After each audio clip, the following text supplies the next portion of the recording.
Hello and welcome to Prayak Career Institute's English class। यह video competitive English के लिए है एंड इस वीडियो में हम spotting error based on time and tenses की एक्सरसाइज की आज हम प्रैक्टिस करेंगे। यह एक्सरसाइज नंबर है 2। तो एक्सरसाइज नंबर 2 की टाइम एंड टेंसेस के बेस पर रिवीजन एक्सरसाइज की आज हम स्पॉटिंग एरर के लिए प्रैक्टिस कर रहे हैं। आइए पढ़ते हैं। हमारा पहला क्वेश्चन है, he seems to be happy because his parents had come from London to live with him. यहाँ पर देखिए बहुत स्ट्रेट फॉरवर्ड अगर हम जाते हैं तो he seems to be happy is in present tense, इसलिए इसमें सी पॉइंट में पार्ट सी में हैड कम, ये भी किस में आएगा, ये भी चूंकि ये प्रेजेंट में है तो ये भी किस में होना चाहिए, प्रेजेंट में होना चाहिए। इसलिए had come will be return as have come. चूंकि पेरेंट्स प्लूरल है तो ये प्रेजेंट परफेक्ट में लिखा जाएगा, तो प्रेजेंट परफेक्ट में होने के लिए because his parents have come हो जाएगा, ना कि हैड कम हो जाएगा। इसी तरह से the secret of his good health lies, तो आई एम सॉरी, ये फर्स्ट क्वेश्चन का जो आंसर है वो पार्ट सी में had will be changed into has, ये इसका आंसर हो गया। The secret of his good health lies in the fact that he is getting up before sunrise. ये he is getting up before sunrise क्या है, ये इसकी हैबिट की ओर इंडिकेट करता है, क्योंकि उसकी हेल्थ की बात कर रहे हैं। तो हेल्थ कब होती है, हेल्थ जब, हेल्थ बताने के लिए कि हेल्थ के पीछे के जो फैक्टर्स है वो क्या है, तो हम हैबिट्स की बात करते हैं, हैबिट से हेल्थ आती है। तो इसलिए क्या हो जाएगा, ही इज गेटिंग अप के बजाय हम जो लॉन्ग हैबिट मतलब लॉन्ग रूटीन की बात करते हैं, तो इसलिए क्या हो जाएगा, he gets up before sunrise हो जाएगा। यानी कि जो लॉन्ग हैबिट होती हैं वो हम हमेशा सिंपल प्रेजेंट टेंस में कहते हैं, तो इसलिए ही इज गेटिंग अप की जगह ही गेट्स अप हो जाएगा। And this is part C में इज गेटिंग की जगह पर ही गेट्स अप होगा, यही इसमें मिस्टेक है और करेक्शन है। यही सेकंड क्वेश्चन का आंसर है। Third question is it is high time. तो यहाँ आगे बढ़ने से पहले मैं बाकी सब कुछ अपना ठीक है, बढ़िया है। देखिए it is high time, it is high time जहां भी लिखा जाता है इट इज हाई टाइम लिखा जाता है, या इट इज टाइम आता है, और इट इज अबाउट टाइम भी कभी कभी आ जाता है। In all these three expressions, इन तीनों ही एक्सप्रेशंस के साथ हमेशा यहाँ सिंपल पास्ट टेंस आता है। हिंदी में अर्थ तो उसका प्रेजेंट में होता है, लेकिन यहाँ हमेशा सिंपल पास्ट टेंस आता है। तो it is high time you started this work, ये हो जाएगा you started this work. You are starting की जगह क्या हो जाएगा, यू स्टार्टेड दिस वर्क, ये सेंटेंस हो जाएगा यहाँ पर, ठीक है। Then fourth sentence is, in fourth sentence Juhi came to the party much later than I expect। तो यहाँ भी देखिए यहाँ भी डी पार्ट में then I expect, then I expect किस में हो गया, ये सिंपल प्रेजेंट में हो गया। जूही केम किस में हो गया, सिंपल पास्ट में हो गया। तो जब जूही केम सिंपल पास्ट में है तो ये भी किस में होगा, पास्ट परफेक्ट में होगा, क्योंकि जूही केम ये तो एक बार की घटना है और उससे भी पहले मैंने सोचा था, और सोचने से पहले की मतलब उससे पहले मैंने सोचा था, तो इसलिए क्या हो जाएगा, ये हैड मतलब जो पास्ट से, पास्ट की एक बार की घटना है और उससे भी पहले कोई अगर घटना हुई थी तो उसके लिए पास्ट परफेक्ट हो जाता है। तो इसलिए जो he came to the party much later than I had expected, तो इसलिए क्या हो जाएगा, यहाँ परफेक्ट टेंस हो जाएगा आई हैड एक्सपेक्टेड। ये दो घटनाएं हैं, एक पहले हुई और एक उसके बाद में। तो जो सबसे पहले हुई वो है आई हैड एक्सपेक्टेड, उसके बाद जो ही केम, तो इसलिए जो he came to the party much later than I had expected, यानी कि फोर्थ क्वेश्चन के डी पार्ट में I had expected, expected had के साथ एक्सपेक्टेड आएगा। Fifth question is it is appearing. देखिए जैसे यहाँ क्वेश्चन नंबर 1 में ही सीम्स लिखा हुआ है, ही सीम्स क्यों लिखा हुआ है, क्योंकि सीम स्टेटिव वर्ब है। इसी तरह से सीम का ही सिनोनिम होता है अपीयर, यानी ये क्या होता है, ये भी ये भी स्टेटिव वर्ब ही होती है। जैसे हिंदी में हम कहते हैं मुझे लगता है, तो हिंदी में तो हम मुझे लग रहा है कह लेते हैं, but in English it is not used in that way. तो इसलिए ये हमेशा क्या होती है, ये हमेशा सिंपल प्रेजेंट में ही कही जाती है। तो इसलिए it is appearing to me किस में हो जाएगा, इट अपीयर्स टू मी, यानी ये सिर्फ और सिर्फ सिंपल प्रेजेंट टेंस में ही लिखा जाएगा। So it appears to me that you are plotting against your friends and their parents, इसलिए it appears to me हो जाएगा। Now sixth sentence is I wish she saw you when you were living in Mumbai। when you were living in Mumbai क्या है, ये past का time indicate आपको कर रहा है। अब जब पास्ट का टाइम इंडिकेट कर रहा है तो फिर ये किसमें, शी सो किसमें हो जाएगा, चूंकि आई विश के साथ या तो सिंपल पास्ट आता है या फिर पास्ट परफेक्ट आता है। तो ये चूंकि पास्ट के ऑलरेडी इससे पहले का टाइम को इंडिकेट कर रहा है, इसलिए यहाँ व्हेन शी, तो ये जो ये इसका मतलब ये जो एक्शन है ये इससे भी पहले का है, तो इसलिए क्या हो जाएगा, पास्ट परफेक्ट में हो जाएगा। और हम कहेंगे आई wish she had seen you, I wish she had seen you, ये हो जाएगा। तो इसलिए आई विश के साथ हमेशा, आई विश की हिंदी हम मानते काश वो ऐसा होता, काश वो मुझसे मिलता, काश वो मेरा नाम लेता। तो I wish she had seen you ये कहा जाएगा, I wish she had seen you, ठीक है। And then is the seventh question, the जज had not given any decision, the judge had not given any decision until he had studied the case। तो the judge, ये देखिए until he had, यानी कि जब तक वो पढ़ नहीं चुका था या चुके थे, तो ये पास्ट परफेक्ट में हो गया। तो पास्ट परफेक्ट के बाद उन्होंने क्या किया, डिसीजन दिया। तो पास्ट परफेक्ट के बाद जब डिसीजन दिया, यानी एक पास्ट परफेक्ट के बाद कोई एक्टिविटी हुई, तो वो एक्टिविटी किस में होगी, वो एक्टिविटी सिंपल प्रेजेंट में होगी, ठीक है।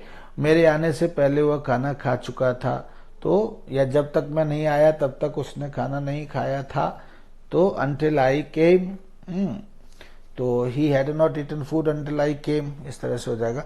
तो the judge had not given, यहाँ थोड़ा सा दूसरा है सेंस, तो judge had not given, यानी judge had not given any decision, ये कब हुआ, ये हुआ बाद में। पहले क्या हुआ, उसने केस की स्टडी की, तो चूंकि केस की स्टडी पहले की और जजमेंट बाद में दिया, इसलिए until he had studied the case, ये यहाँ फिट है परफेक्ट टेंस में, लेकिन यहाँ किस में होगा, सिंपल पास्ट में हो जाएगा, चूंकि आगे पास्ट परफेक्ट में। इसलिए द जज did not give any decision, ये हो जाएगा।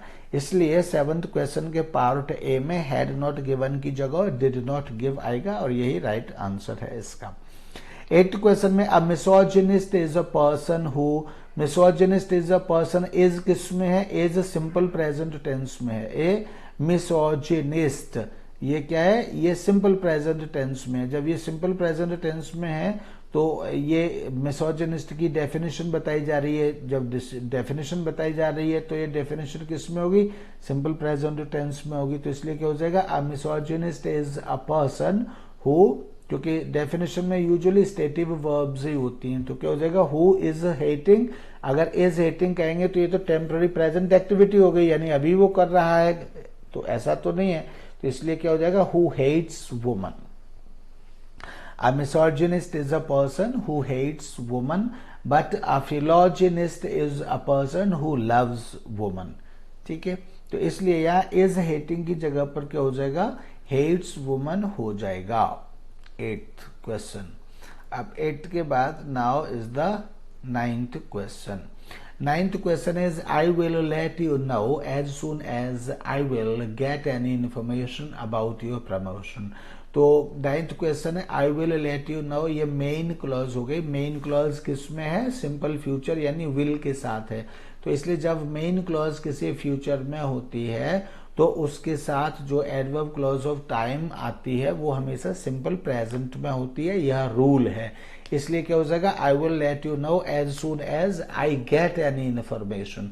I will let you know as soon as I get any information हो जाएगा। तो यानी 9th क्वेश्चन के बी पार्ट में विल नहीं आएगा, as soon as I get यानी सिंपल प्रेजेंट में हो जाएगा, विल नहीं आएगा, and this is the answer, I will get an information, ये आंसर हो जाएगा। सो बी पार्ट में करेक्शन की जरूरत है। 10th question is all the flowers in this garden will surely die before the rains will fall। तो will surely die, ये will किसमें, ये मेन क्लॉज है क्योंकि किसी कंजंक्शन से स्टार्ट नहीं हो रहा है। तो 10th क्वेश्चन में all the flowers in this garden will surely die, तो ये क्या है, ये मेन क्लॉज हो गई। मेन क्लॉज किसमें, फ्यूचर, सिंपल फ्यूचर में है या विल में, इसलिए एडवर्ब क्लॉज ऑफ टाइम किसमें हो जाएगी, सिंपल प्रेजेंट में हो जाएगी। और सिंपल प्रेजेंट में होने का मतलब है कि उसमें first form of the verb plus S और एस, सिंगुलर और plural subject plus first form of the verb with और विदाउट एस और एस प्लस ऑब्जेक्ट, ये हो जाएगा। तो इसलिए बिफोर द रेन्स, अब रेन्स है तो प्लूरल सब्जेक्ट हो गया, विल हटा दिया जाएगा और फॉल को फॉल ही रहने दिया जाएगा, तो बिफोर द रेन्स फॉल हो जाएगा, यानी पार्ट डी में से विल को हटा दिया जाएगा और सेंटेंस सही हो जाएगा। इसी तरह से 11th क्वेश्चन में before the alarm had stopped ringing Anurag had pulled up the shade. Before the alarm had stopped ringing Anurag had pulled up the shade. तो Anurag had pulled up the shade यानी ये क्या हो गया, ये पास्ट परफेक्ट हो गया, यानी कि ये पहले काम कर चुका था और बाद में उसने अलार्म को स्टॉप किया या अलार्म ने स्टॉप किया बजना, तो इसलिए ये बजना बाद में बंद हुआ और वो शेड को पुल पहले कर चुका था। तो जब पहले पुल कर चुका था तो वो पहले वाला काम पास्ट परफेक्ट में होता है, तो वो पास्ट परफेक्ट में हो गया। तो इसलिए जो बाद में काम हुआ वो किस में होगा, बाद में होने वाला काम सिंपल पास्ट में होता है। तो सिंपल पास्ट, तो बाद में कौन सा काम हुआ, अलार्म क्या, बंद होने का, तो इसलिए क्या हो जाएगा, ये काम पास्ट में हुआ, तो इसलिए ये हो जाएगा before the alarm stop to ringing, before the alarm stop to ringing. ठीक है, before the alarm stop to ringing, तो before the alarm stop to ringing Anurag had pulled up the shade, ये हो जाएगा। वेल 12th सेंटेंस इज, तो मैंने 11th sentence में क्या कहा, before the alarm stop to ringing ये कहा, यानी कि पार्ट बी में हैड को हटा दिया जाएगा, तो ये simple tense, simple past tense हो जाएगा। तो इसलिए हैड को हटाना यही इसका करेक्शन है और यही इसकी मिस्टेक है। 12th sentence, she says that she will take her raincoat in case it will rain। तो in case क्या है, कंडीशनल सेंटेंस है। she says that she will take, तो she will take क्या है, इसकी मेन क्लॉज है, या she says that she, मतलब she will take इसकी मेन क्लॉज हो गई। she says that she will take her raincoat in case, तो इन केस क्या है, कंडीशनल है। कंडीशनल में हमेशा क्या आता है, इससे पहले चूंकि इसकी मेन क्लॉज शी विल हो गई, शी विल फ्यूचर में है, तो इसलिए कंडीशनल किस में होगी, सिंपल प्रेजेंट में होगी। सिंपल प्रेजेंट में होने के लिए इन केस इट रेन्स, यानी विल हटा दिया जाएगा और रेन के साथ एस और एस लगा दिया जाएगा, एस लगा दिया जाएगा, तो क्या हो जाएगा, इन केस इट रेन्स हो जाएगा। एंड इसके बाद है हम 12th सेंटेंस पढ़ रहे थे, तो 13th सेंटेंस है। 13th सेंटेंस है, if he had a few hours to spare he would spend them listening to music on a music store. तो जो 13 है इसमें देखिए, मतलब एक बार हम इसके सेंटेंस को देख लेते हैं। तो इफ के साथ में क्या है, इफ के साथ में या तो सिंपल पास्ट टेंस आता है, यानी कंडीशनल हो गया, तो कंडीशनल में या तो सिंपल पास्ट आता है, पास्ट परफेक्ट आता है। तो इफ ही हैड क्या है, ये सिंपल पास्ट हो गया, तो ठीक है। इसके बाद आगे चलते, a few hours to spare he would spend, यानी जब इफ यानी कंडीशनल सेंटेंस होता है और इफ के साथ में सिंपल पास्ट आता है, तो जो दूसरा मेन क्लॉज होती है, मेन क्लॉज में हमेशा वुड प्लस फर्स्ट फॉर्म आता है। जब इफ के साथ सेकंड फॉर्म आती है तब दूसरी क्लॉज में वुड के साथ फर्स्ट फॉर्म आती है। तो ही वुड स्पेंड, यानी कि यहाँ भी वुड के साथ फर्स्ट फॉर्म है, तो इसलिए ये दोनों ही कॉम्बिनेशन कैसे हैं, ठीक है, इसलिए इसमें कोई मिस्टेक नहीं है। We can say there's no error in sentence 13th, यानी option A, no error. 14th sentence is, if we had Sachin in our team, we would have won the match against Australia।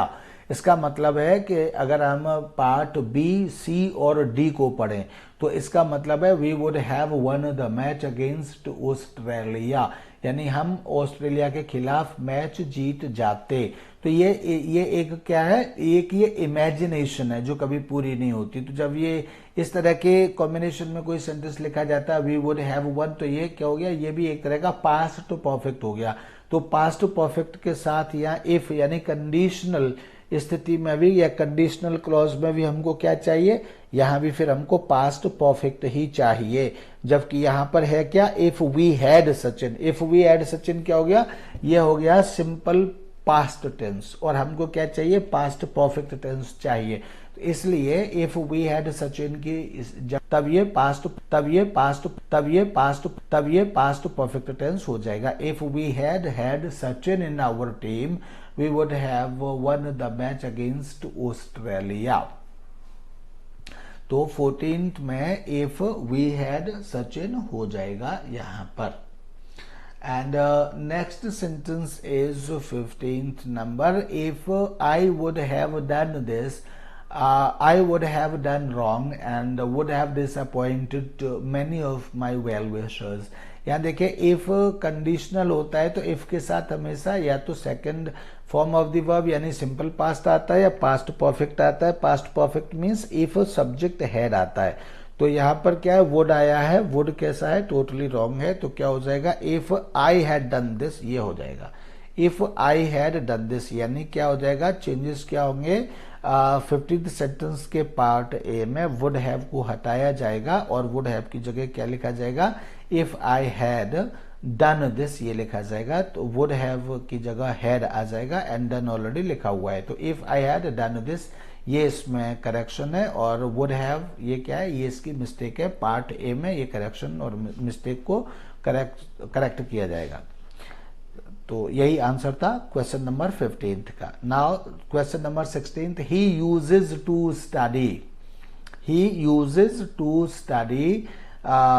तो यहां पे ही देख लीजिए आगे क्या जाएंगे। He uses क्या है, कभी भी ये यूज्ड टू लिखा जाता है, पास्ट के लिए लिखा जाता है। He used to go, he used to read, he used to understand, इस तरह से लिखा जाता है। या फिर ऐसे लिखा जाता है, he is used to drinking, he is used to travelling, he is used to going, he is used to reading, या फिर इस तरह से लिखा जाता है। तो इसलिए यहां पर क्या हो जाएगा, ही यूजेज, कोई प्रेजेंट में कोई इस तरह से वर्ब नहीं लिखी जाती है, ठीक है।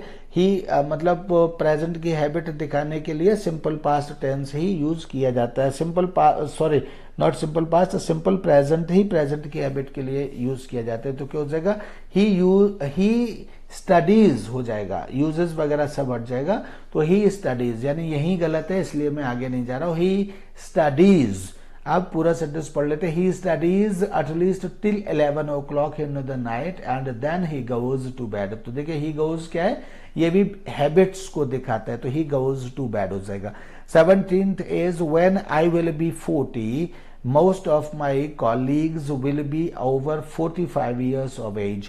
तो देखिए आइडिया लगाने के लिए इसमें तो विल बी आ गया, कहां से, most of my colleagues will be over 40। ये यहां पर क्या हो गया, ये यहां पर most of my colleagues will be over 45 years of age, ये आपका मेन क्लॉज हो गया। And when I will be 40 ये क्या है, ये एडवर्ब क्लॉज ऑफ टाइम है। इसलिए एडवर्ब क्लॉज ऑफ टाइम को जब मेन क्लॉज फ्यूचर में होती है तो एडवर्ब क्लॉज ऑफ टाइम हमेशा किस में होती है, सिंपल प्रेजेंट टेंस में होती है। इसलिए व्हेन आई विल बी 40 की जगह क्या हो जाएगा, when I am 40, present indefinite, ये सिंपल प्रेजेंट। तो क्या हो जाएगा, when I am 40, not I will be 40। इसलिए 17th क्वेश्चन के पार्ट ए में ये मिस्टेक है और विल बी को हटा करके आई के साथ एम लगाने की आवश्यकता है, ठीक है।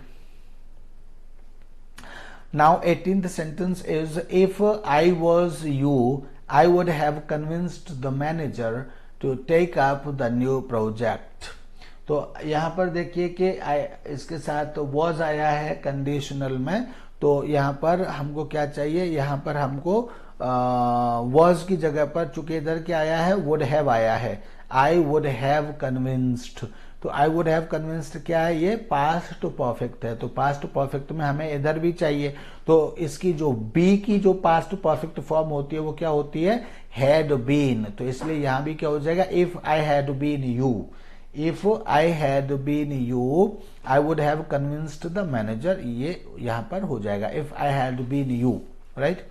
इसी तरह से 19th सेंटेंस है, तो यानी 18th सेंटेंस का पार्ट ए में आई वॉज, आई के साथ वॉज यहां पर गलत है, वैसे तो आई के साथ वर होता है यहां, लेकिन चूंकि हमको वुड हैव कन्विंस्ड के साथ हमको पास्ट परफेक्ट फॉर्म चाहिए, तो पास्ट परफेक्ट फॉर्म के लिए क्या हो जाएगा, आई हैड बीन हो जाएगा, if I had been you. I had been you का मतलब क्या होता है, if I were you in your place, यानी मैं अगर मैं तुम्हारी जगह पर होता, सेंस यही है, सेंस चारों का यही होता है, लेकिन चूंकि ये परफेक्ट फॉर्म है तो इसलिए वुड हैव के साथ इफ आई हैड बीन ही लगाया जाएगा।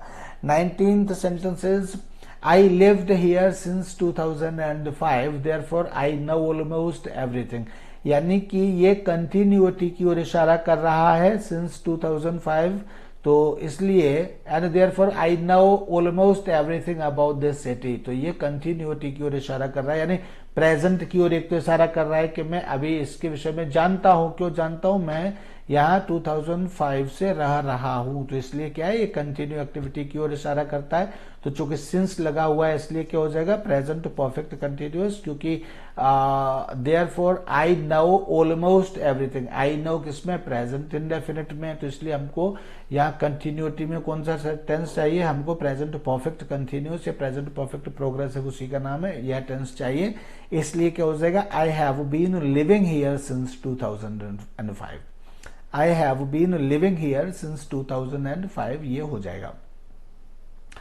20th sentence is we got everything ready for all the visitors long before they arrived, तो long before they arrived यानी कि उनके अराइव होने से पहले ही हम हर चीज को अरेंज कर चुके थे, we got everything ready, तो क्या हो जाएगा, अराइव बाद में हुआ, रेडी पहले हुआ, तो जो पहले काम हुआ उसको हम पास्ट परफेक्ट में, बाद में जो काम हुआ उसको हम सिंपल पास्ट में कहते हैं, तो बाद में जो काम हुआ, अराइव होने का काम बाद में हुआ, सो बिफोर दे अराइव्ड, ये तो सिंपल पास्ट में है, इट्स ओके, ठीक है, लेकिन उससे पहले जो एक्शन हुआ है या एक्टिविटी हुई है वह क्या है, वी गॉट, तो इसलिए ये किस में कही जाएगी, ये सिंपल पास्ट में, ये पास्ट परफेक्ट में कही जाएगी, और इसलिए क्या हो जाएगा, we had got everything ready means we had made, we had got means we had made everything ready for all the visitors long before they arrived, यानी उनके आने से भी बहुत पहले ही हम सारी चीज तैयार कर चुके थे, तो we had got everything ready, यानी पार्ट ए में 20th क्वेश्चन के पार्ट ए में गॉट की जगह पर गॉट के साथ हैड वर्ड को और जोड़ा जाएगा, इस तरह से पास्ट परफेक्ट टेंस हो जाएगा। 21st sentence is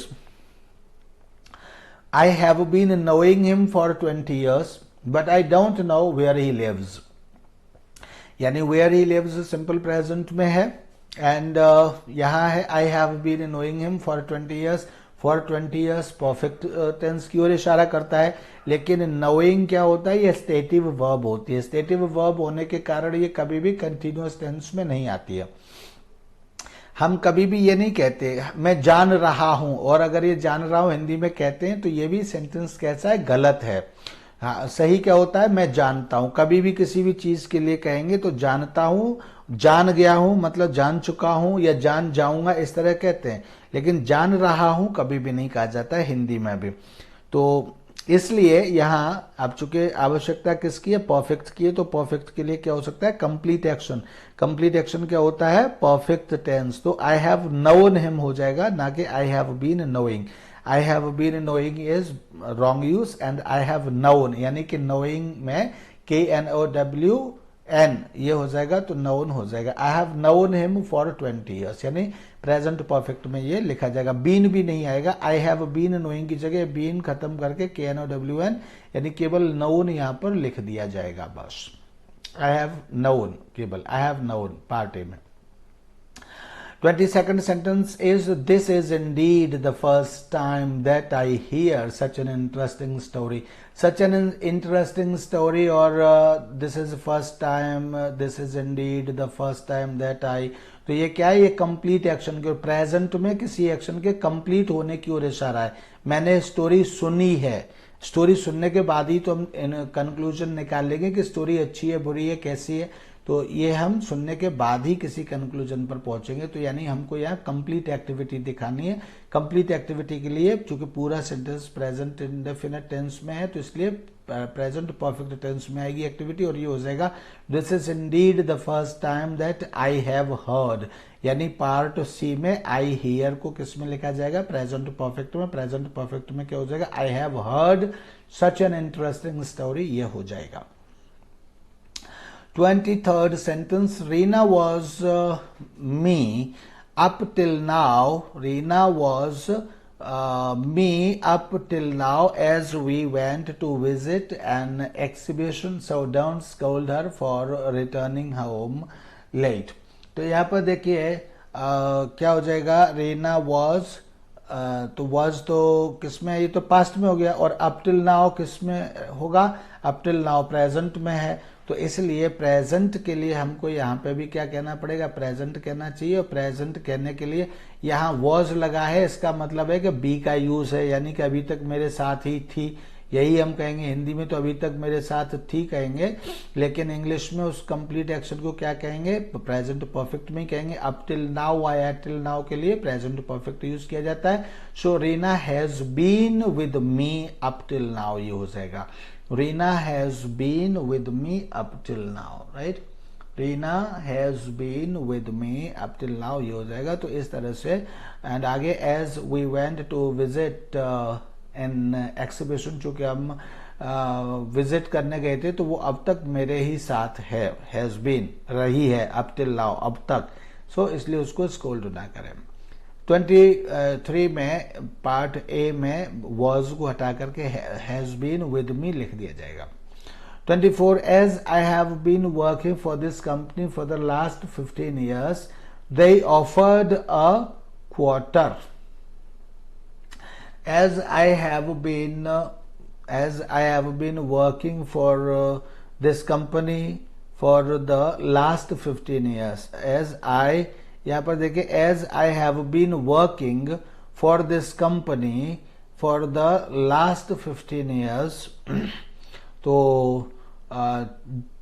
ये हो गया, चूंकि मैं इस कंपनी के लिए 15 साल से काम कर रहा हूं।